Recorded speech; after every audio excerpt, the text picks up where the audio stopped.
We're here at the US State Department at a time of real tension between the US and Iran. And joining me now is Aaron Snipe, who's the spokesperson for the Bureau of Near Eastern Affairs here.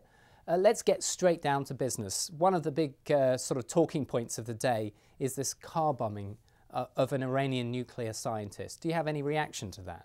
We, of course, have seen reports of this terrorist attack in Iran today.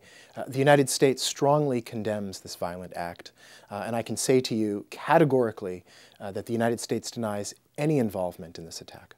Now, also, we've had the incident of the death sentence upon an American citizen, a former Marine, Aaron Snipe. Can you give us some of the latest details of this case? Well, as many of your viewers may know, the United States also condemns the death sentence and, of course, the arrest and the secret trial that this American citizen underwent in Iran. Mr. Ahmadi was visiting Iran to visit his grandmother, and he has been accused erroneously by the Iranian regime of spying. So we are working with the Swiss government, which is our protecting power, to gain access to Mr. Ahmadi. We, of course, call upon the Iranian regime to release him immediately. Iran has announced that it's soon to begin enriching uranium at a site, a bunker site, deep below the ground. Is this a cause of concern for you? It's a cause of grave concern. This announcement that the Iranian regime wants to enrich uranium beyond the 20% is cause of great concern, not just to the United States, but to the entire international community. The fact that the regime is going full steam ahead with enriching as they are, which really has only one purpose, to help them move closer to a nuclear weapons capability, this is of grave concern to the United States. Is there an American red line on Iranian nuclear activities?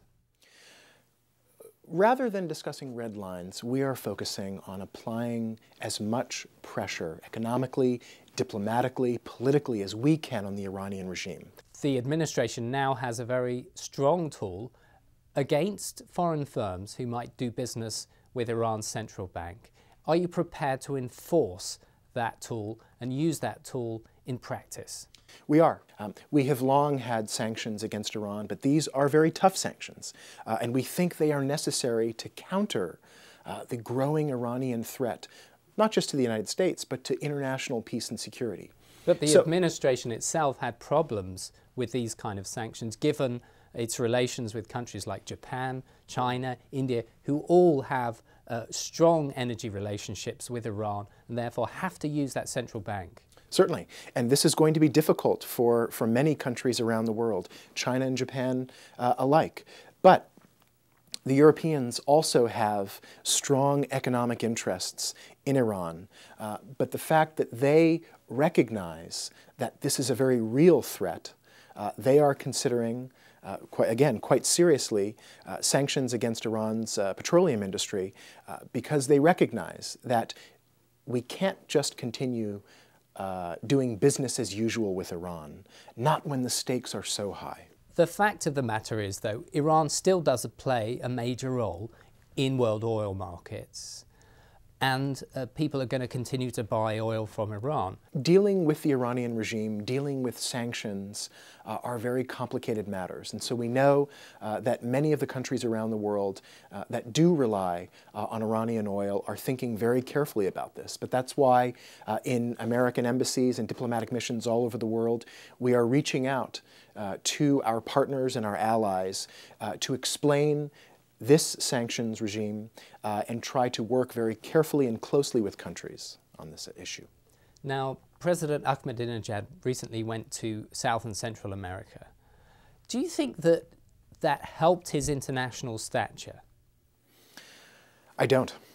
I think that Ahmadinejad's visit to Venezuela, and I believe today he's in Nicaragua, was typical of what the Iranian government does when they feel pressure. They want to visit allies either in the region or outside of the region, to show that they are still connected to the international community. But in many ways, the Iranian regime is living in another reality. Iran is not connected to the international community in the way that it once was. It is increasingly isolated. Now, you use the word pressure and isolation, all of these kind of things. But is there a danger that by doing all of these different things, by putting all of this pressure, what you're actually going to do is put Iran in a box and make it much, much more difficult for them to come out and do real negotiations, real diplomatic progress? I don't believe so, because the door is always open. We are increasing our pressure on the Iranian regime day by day through sanctions, unilateral and multilateral. But the door has always remained open. But Iran knows exactly what it has to do to get to the table and be the power that ratchets down the tensions. The US Navy Fifth Fleet actually saved some Iranian fishermen recently. Was that a sign that the Americans are willing to stretch out an arm to the Iranians and really willing to sort of engage much more deeply in diplomatic efforts? The United States has had a long-standing commitment to Gulf security for decades. And so the incident that you reference where a naval ship rescued, I believe it is 19 Iranian mariners from the clutches of Somali pirates, that's something that we normally do. That's part of our contribution to Gulf security. And it's not just the first time we've done that. Just yesterday, representatives of the United States Coast Guard rescued another group of Iranian fishermen whose boat caught on fire and actually applied medical treatment. So it has been the United States policy that while we have a problem with the Iranian regime, we don't have a problem with the Iranian people. And so we have the situation with the Straits of Hormuz, where the Iranians have threatened to close that area if the sanctions are tightened. So we are at a very critical moment here, aren't we? The Americans, everybody in that region now has to tread extremely carefully. Well, there is no doubt that tensions are high. But in many ways, when the Iranians made the threat to close the Strait of Hormuz, you saw almost immediately that there was a disagreement within the Iranian government. Just a few days after, I believe, the Iranian general from the Iranian Revolutionary Guard Corps made that statement, someone else in the Iranian government said, well, maybe we won't do that. The Iranian regime knew immediately that if they closed the Strait of Hormuz, it would not punish the United States, it would punish China. It would punish Japan, it would punish Europe, it would punish the entire international community, including the Islamic Republic of Iran itself.